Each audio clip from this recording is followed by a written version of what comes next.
Naisip mo na ba kung ano ang umiral bago sina Adan at Eva?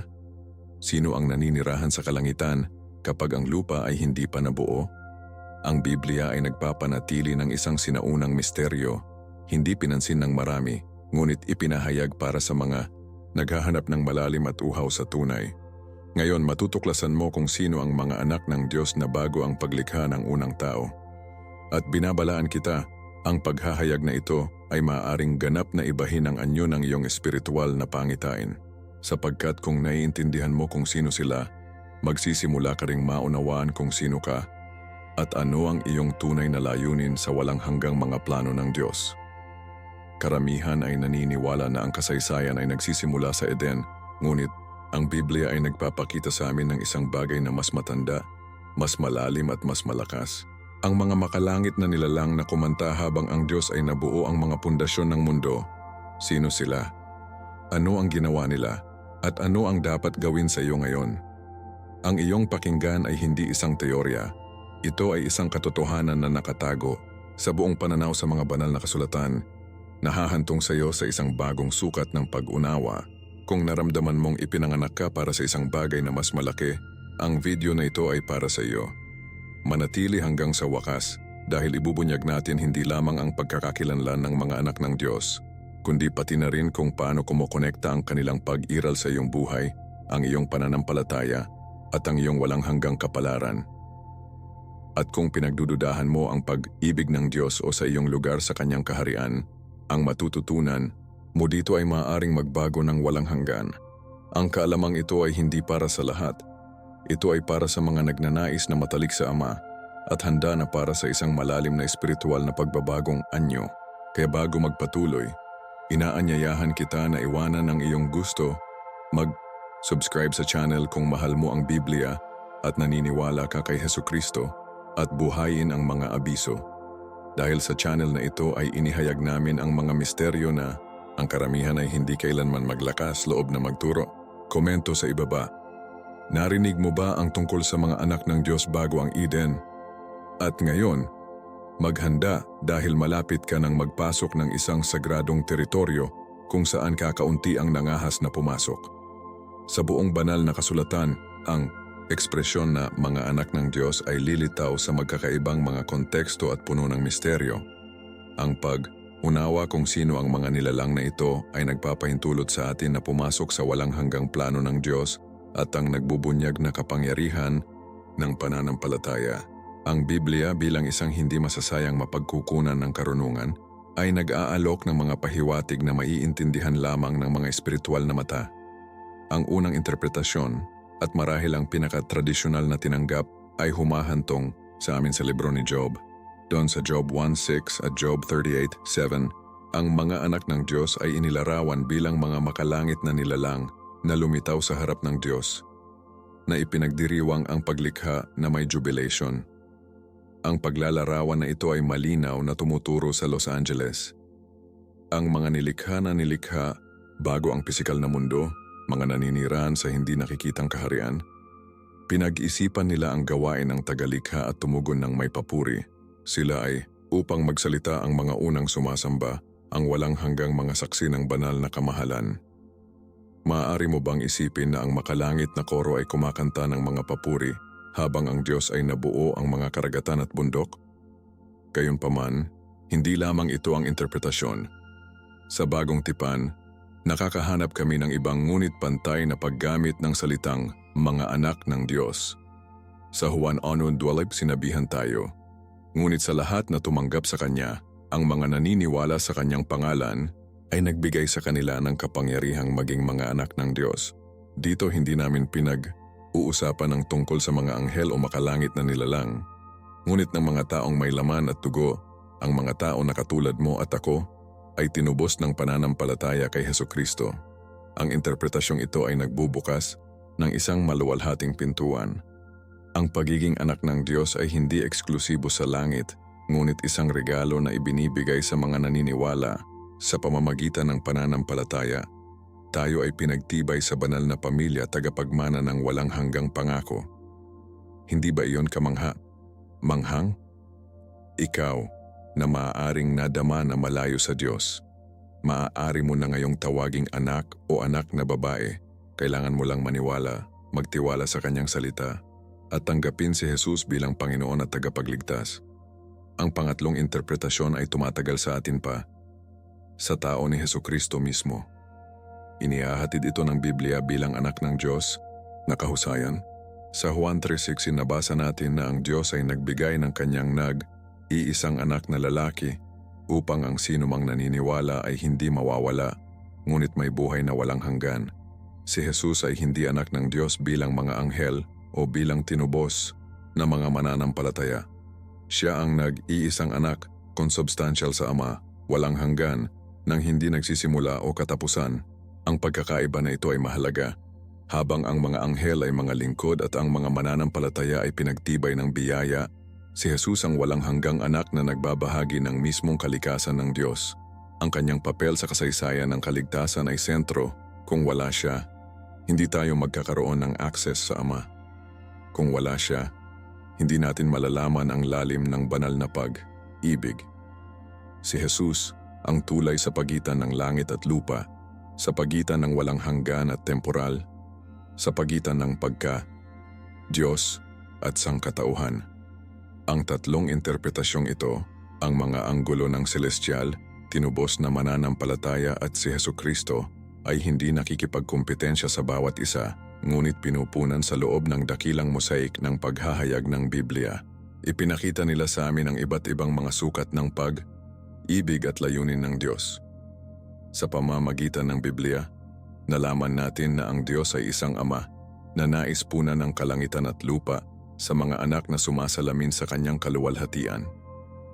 Mula sa mga anghel na kumanta sa paglikha, sa mga Kristiyano na ngayon ay nangangaral ng may pananampalataya, lahat tayo ay nakikilahok sa isang langit na tawag at sa gitna ng lahat ay si Jesus, ang minamahal na anak, ang perpektong modelo ng pagsunod, pag-ibig at kapangyarihan. Kung nais mong malaman kung paano mabuhay bilang isang tunay na anak ng Diyos, tingnan mo lang si Kristo at sundin ang kanyang mga hakbang. Manalangin habang siya ay nanalangin, nagmamahal tulad ng mahal niya, at sumuko sa Ama habang sumuko siya. Ang pag-unawa sa mga pagpapakahulugan na ito ay hindi lamang isang ehersisyo sa intelektual, ito ay isang espiritual na paanyaya. Nais ng Diyos na matuklasan mo ang iyong lugar sa walang hanggang kwentong ito. Alam ang malalim na kahulugan ng mga anak ng Diyos. Nagsisimula kang makita ang iyong pagkakakilanlan mula sa isang makalangit na pananaw. Hindi ka na nawala sa pagiging nasa gitna ng kaguluhan ng mundo.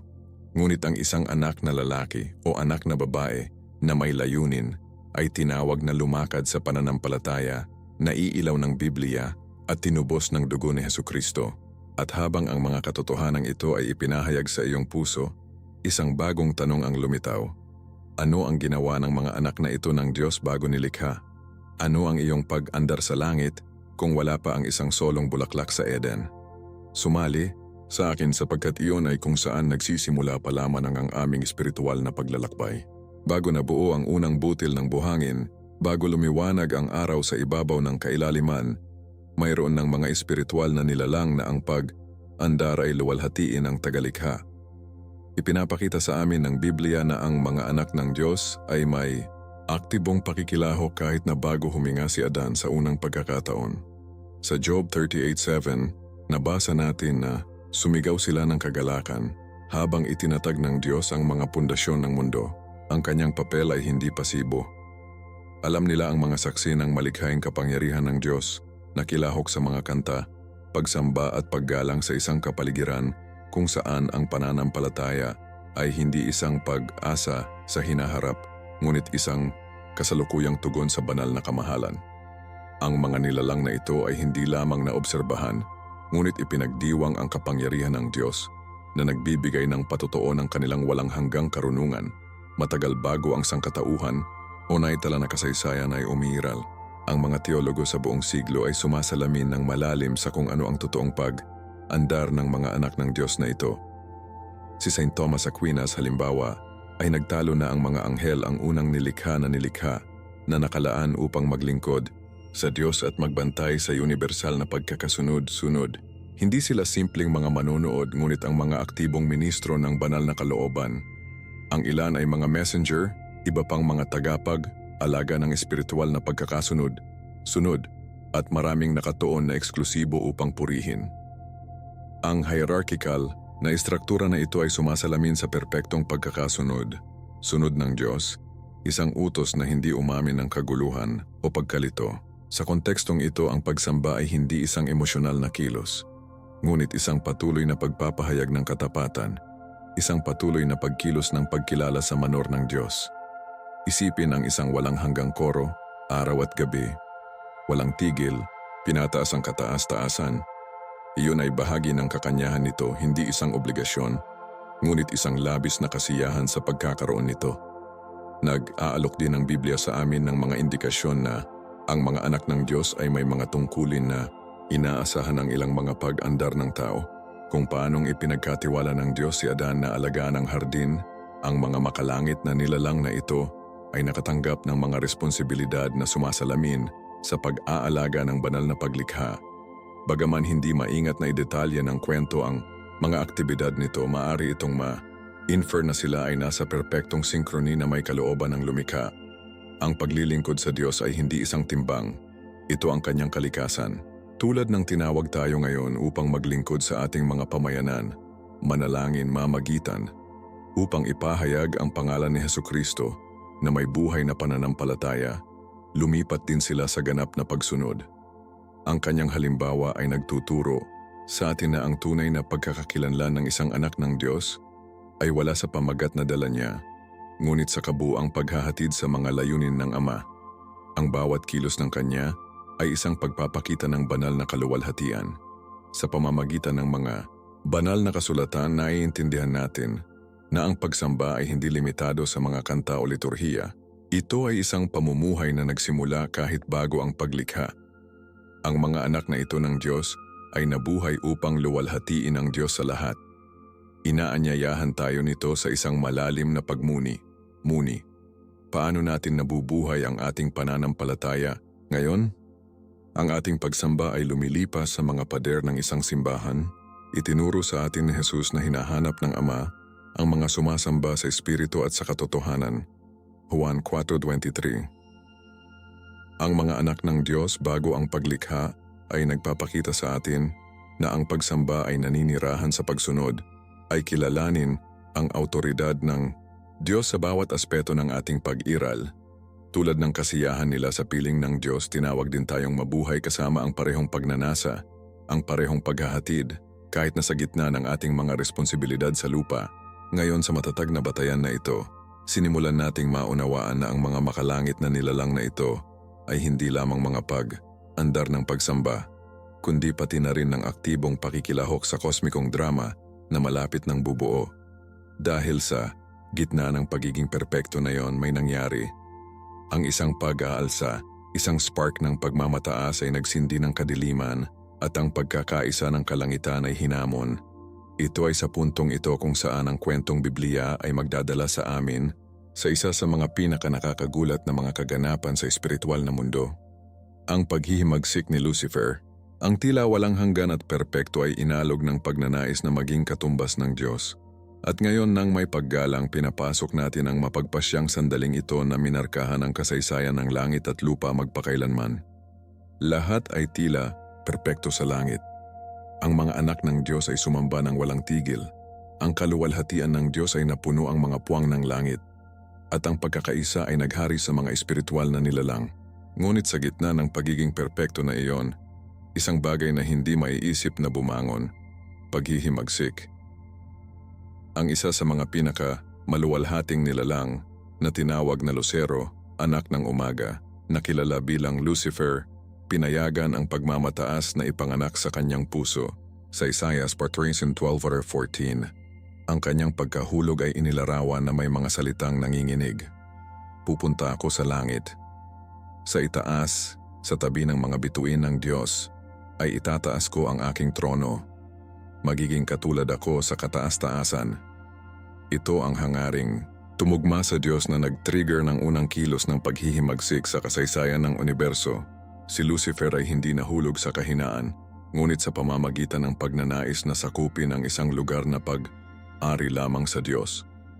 Ito ay ang espiritual na pagmamataas na sumira sa perpektong pakikipag-isa. Nag-aalok din ang Ezekiel 20 ng isang malinaw na pananaw sa orihinal na kagandahan at katiwalian nito. Sinabi niya na siya ay nilikha perpekto, puno ng karunungan at kagandahan hanggang sa natagpuan niya ang kanyang sarili na masama sa kanya. Ezekiel 20:15. Ang detalyeng ito ay nagpapakita na kahit sa langit, ang pagsunod ay isang pagpipilian at pinahahalagahan ng Diyos ang tunay na pag-ibig at katapatan. Hindi nag-iisa si Lucifer. Sinasabi sa amin ng Biblia sa Apokalipsis 12:4 na kinaladkad. Kasama nito ang ikatlong bahagi ng mga bituin ng langit na binibigyang kahulugan bilang isang third ng Los Angeles. Ang mga nilalang na ito na nilikha din ng may layunin ay nahihikayat ng kasinungalingan na maaari silang mabuhay na hiwalay sa Diyos. Sa gayon sinimulan ang espiritual na salungatan na kahit ngayon ay sumasalamin sa ating mundo. Isang labanan sa pagitan ng ilaw at kadiliman, sa pagitan ng pagsunod at paghihimagsik, sa pagitan ng katotohanan ng ebanghelyo at ang pang-aakit ng kasalanan. Ang pagpapatalsik ni Lucifer ay hindi lamang isang parusa. Ito ay isang gawa ng banal na hustisya. Ang Diyos sa kanyang kabanalan ay hindi maaaring tiisin ang kasalanan sa kanyang harapan. Sa makatuwid nang matagpuan si Lucifer sa paghihimagsik, siya ay itinapon mula sa langit kasama ang kanyang mga tagasunod. Inilarawan ng Apocalypse 12:7-9 kung paano nakipaglaban si Miguel at ang kanyang mga anghel laban sa dragon at siya ay natalo. Si Satanas tulad ng siya ay kilala ngayon ay itinapon sa lupa at kasama niya ang kanyang mga demonyo. Ang digmaang espiritual na ito ay hindi nagtapos sa taglagas. Sa kabaligtaran, lumipat siya sa isang bagong senaryo. Ang pisikal na mundo, pareho na naghahanda ang Diyos upang lumikha ng tao. Iyon ang dahilan kung bakit napakahalaga na maunawaan na bago ipanganak, nasa gitna na tayo ng isang hindi nakikita na digmaan kung saan ang pananampalataya, ang salita ng Diyos at ang kapangyarihan ng pangalan ni Hesukristo ang ating mga sandata. Ang kwentong ito ay hindi isang simpleng kwento ng mga anghel at mga demonyo. Ito ay isang salamin na nagpapakita sa atin kung ano ang mangyayari kapag ang puso ay lumayo sa Diyos. Si Lucifer ay may direktang pag-access sa banal na kaluwalhatian, ngunit hindi iyon pumigil sa kanya na bumagsak. Ang kasaysayan nito ay nagpapaalala sa atin na hindi sapat na maging malapit sa sagrado, kinakailangan na magkaroon ng isang nagmadali na puso. Ngayon maraming naglalakad na may isang Biblia sa ilalim ng kanilang braso, ngunit nabubuhay sila ng may pagmamalaki, na may paghihimagsik, na may sarili. Si Hesukristo ay dumating ng tumpak upang masira ang siklo na yon, upang mag-alok sa atin ng isang bagong kalikasan, isa na hindi na nais na maging katulad ng Diyos sa pamamagitan ng ambisyon, ngunit sumuko sa harap niya para sa pag-ibig. Ang pagbagsak ni Lucifer ay isang babala para sa lahat. Nang walang pagpapakumbaba, walang pakikipag-ugnayan sa langit, at nang walang pagsuko, walang tunay na pananampalataya. Ngayon na nauunawaan natin ang pinagmulan ng paghihimagsik, dapat nating tanungin ang ating sarili ng isang mahalagang katanungan. Paano sumasagot ang Diyos bago ang kaguluhan? Lumayo ba ito? Maaari mo ba kaming talikuran? Hindi. Inihayag niya ang kanyang sarili bilang isang ama. Kahit na ang mundo ay nahuhulog, sa pamamagitan ni Hesukristo, ipinakita ng Diyos na ang kanyang pagiging magulang ay matatag, patas at puno ng pag-ibig. Sa makatuwid, ang susunod na hakbang sa ating espiritual na araw ay ang pagninilay, nilay na nagpahayag ng banal na pagiging ama na hindi lamang nagpapanumbalik kung ano ang nasira, ngunit din ay nagpatibay sa atin bilang mga bata na nagbibigay sa atin ng isang walang hanggang lugar sa pagkakaroon nito. Matapos ang kaguluhan na dulot ng pagbagsak ni Lucifer, maaaring isipin ng isang tao na isasara lamang ng Diyos ang mga pintuan ng langit at mapanatili ang distansya sa kanyang nilikha. Ngunit hindi ito kung paano kumilos ang isang tunay na ama. Inihayag ng Biblia sa Diyos hindi lamang bilang tagalikha ng universo, kundi bilang isang ama na puno ng pakikiramay, hustisya at pag-ibig. Sa gitna ng espiritual na salungatan, pinili ng Diyos na ipakita ang kanyang sarili na malapit, ma-access, handang tubusin. Ang kanyang ama ay hindi isang talinghaga. Ito ay isang malalim na espiritual na katotohanan. Sa 1 Korinto 4:8, idineklara niya, "At ako ay para sa iyo para sa Ama, at ikaw ay magiging mga anak na lalaki at anak na babae," sabi ng makapangyarihan sa lahat. Ang pahayag na ito na binibigkas ng Kanya na may lahat ng kapangyarihan ay hindi isang walang laman na pangako, ngunit isang walang hanggang tawag sa pakikipag-isa. Ang pananampalataya ay hindi tayo ginagawang simpleng mga tagasunod, ngunit sa mga bata na may direktang pag-access sa puso ng Diyos. Ang paghahayag na ito ay mas nakakagulat kapag nauunawaan natin na hindi tayo automatikong mga anak ng Diyos dahil mayroon ito. Malinaw ang Biblia.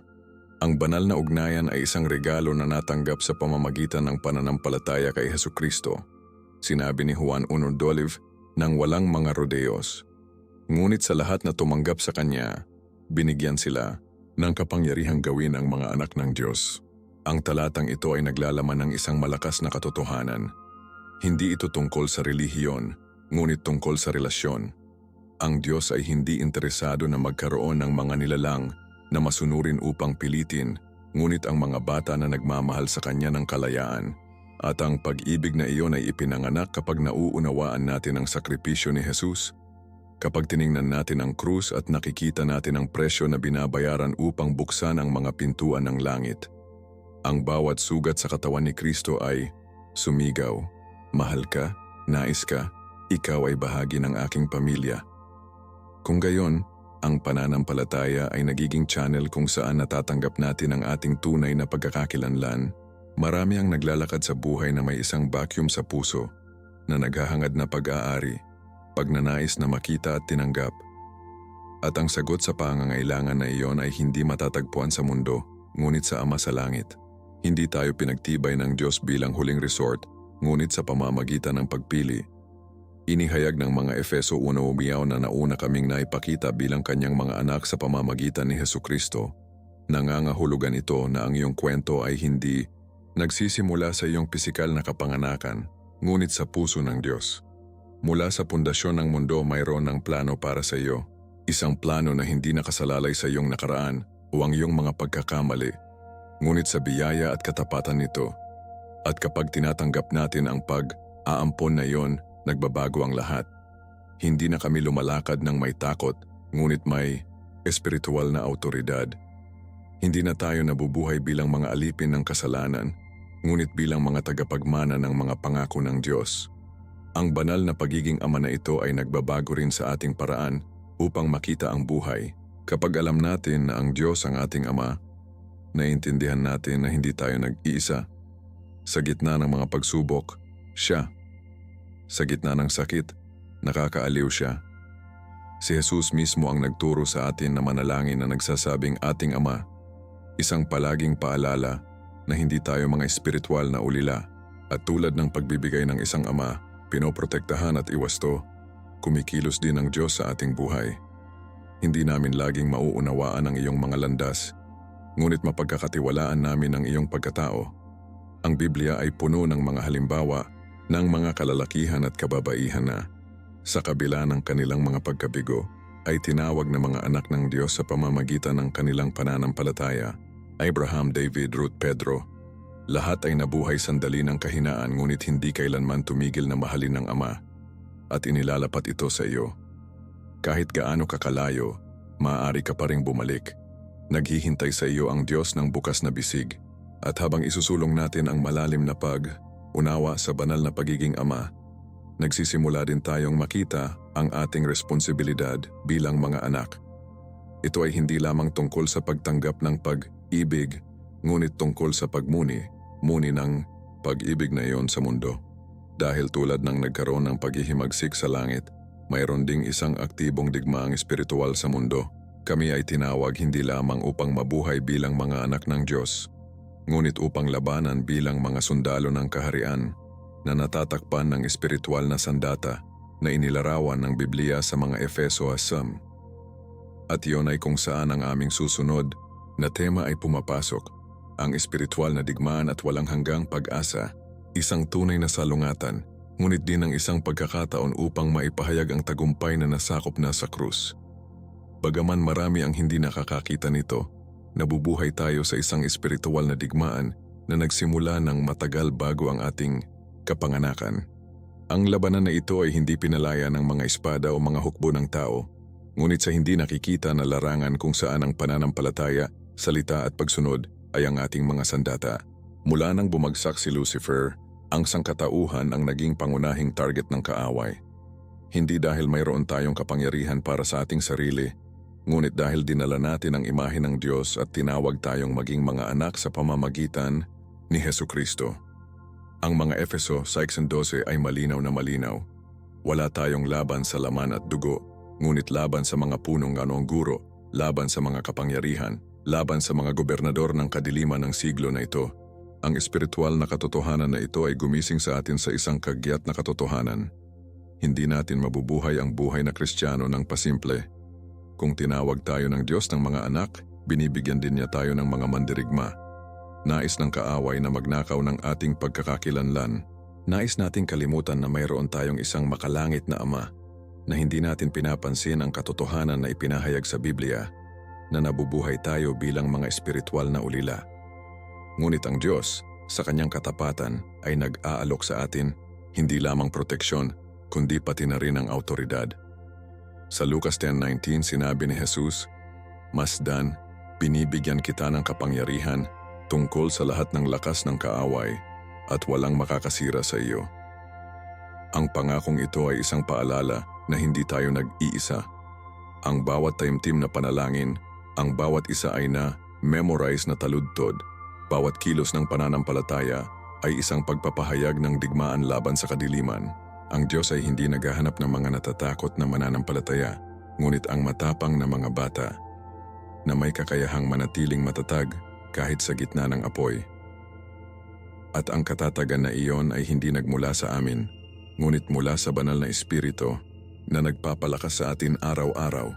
Ngunit sa gitna ng salungatan, may pag-asa na mas malakas kaysa sa anumang kadiliman. Ang pag-asa na iyon ay may isang pangalan, Hesukristo. Nanalo na siya sa krus. Ang digmaan ay hindi upang makakuha ng tagumpay, ngunit upang maglakad sa isang tagumpay na napanalunan na. Sinasabi sa amin ng Roma 8:37 na kami ay higit pa sa mga tagumpay sa pamamagitan ng nagmamahal sa amin. Ang katotohanan ito ay nagbabago sa ating pananaw. Hindi mahalaga kung gaano kahirap ang labanan, alam natin ang pagtatapos ng kwento. Alam natin na ang Diyos ay naghahari, na ang kanyang katarungan ay mananaig, at ang sinumang mananatili sa kanya ay hindi mahihiya. Ang walang hanggang pag-asa ay hindi isang ilusyon, ito ay isang matatag na angkla para sa kaluluwa. At sa mga oras ng bagyo, ang pag-asa na nagpapanatili sa atin gumagabay sa atin at itinaas tayo. Ang pagiging co-heredor kasama si Kristo tulad ng sinabi ng Roma 8:17 ay hindi lamang isang honorary title. Ito ay isang sagradong responsibilidad. Nangangahulugan, ito na nakikilahok kami sa iyong mana, ngunit din sa iyong misyon. Dumating si Jesus upang sirain ang mga gawa ng dyablo, Juan 3:8, at tayo, bilang mga anak ng Diyos, ay nagpapatuloy sa gawaing iyon. Sa tuwing nagpapatawad tayo, kapag pinagpapala natin sa halip na sumpa, kapag pinili nating mahalin ang isa na nakakasakit sa atin, nakikipaglaban tayo sa mga espiritual na laban at nagpapatunay sa kaharian ng Diyos sa mundo. Ang digmaang ito ay hindi nanalo ng mga panlabas na sigaw o demonstrasyon, ngunit may tahimik na pagsunod na may matatag na pananampalataya at sa isang buhay na pinarangalan ng Ama sa bawat detalye. Ang pagiging anak ng Diyos ay naging isang embahador din ng kanyang ilaw sa isang mundo na madalas na mas pinipili ang kadiliman. At sa gayon, habang ang kaaway ay nagpapatuloy ng kanyang pag-atake, nagpapatuloy tayo sa katiyakan na hindi tayo nag-iisa. Ang Diyos ay kasama natin, si Jesus ay namamagitan para sa atin, at ang banal na Espiritu ay naninirahan sa atin. Ang aming pagkakakilanlan bilang mga bata ay nagbibigay sa amin ng access, autoridad at layunin. Ang digmaan ay totoo, ngunit ang tagumpay ay masyadong. Sa makatuwid, inaanyayahan kita na ipagpatuloy ang pagpapalalim ng mga katotohanan ito upang mabuhay ang iyong pananampalataya ng may pananalig at tandaan na nilikha ka hindi lamang upang labanan, kundi upang manakop sa pangalan ni Jesus. At ngayon na naiintindihan natin ang lahat ng konteksto ng langit, mula sa mga unang anak ng Diyos hanggang sa ating tawag ngayon, nakarating tayo sa oras ng pagbubunyag ng isang bagay na hindi alam ng marami. Sino ang mga anak ng Diyos na sina Adan at Eva? At ang sagot sa misteryo na iyon ay makikita mo ang iyong sariling pananampalataya sa mga bagong mata. At ngayon na alam mo na ang katotohanan tungkol sa mga anak ng Diyos bago sina Adan at Eva, sabihin mo sa akin, naisip mo ba na ang iyong espiritual na kasaysayan ay nagsimula ng matagal bago ang iyong kapanganakan? Nararamdaman mo ba na ang paghahayag na ito ay naglaro ng isang bagay na malalim sa iyong kaluluwa? Ibahagi ang iyong karanasan sa mga komento. Nais kong malaman kung ano ang iniisip mo at kung paano naapektuhan ng pagtuturo na ito ang iyong pananampalataya. Huwag kalimutan na mag-subscribe sa channel at buhayin ang kampanilya ng mga abiso dahil kung ano ang darating sa susunod na mga video ay magpapatuloy na magbunyag ng mga misteryo na magbabago sa iyong espiritual na buhay. Ito lamang ang simula ng isang walang hanggang araw kasama ang Diyos at si Jesucristo na ginagabayan ng ilaw ng kanyang salita. At kung nais mong ipagpatuloy ang pagpapalalim ng kaalaman sa Biblia, mag-click ngayon sa susunod na video na lilitaw sa iyong screen dahil doon namin ibubunyag ang isa pang espiritual na lihim na makikita mo ang mundo na may ganap na bagong mga mata. Salamat sa pananatili hanggang sa huli. Pagpalain ka sana ng Diyos at makita ka sa susunod na video. Ako ay isang balangkas at isang karangalan na lumakad kasama mo sa paghahayag na ito.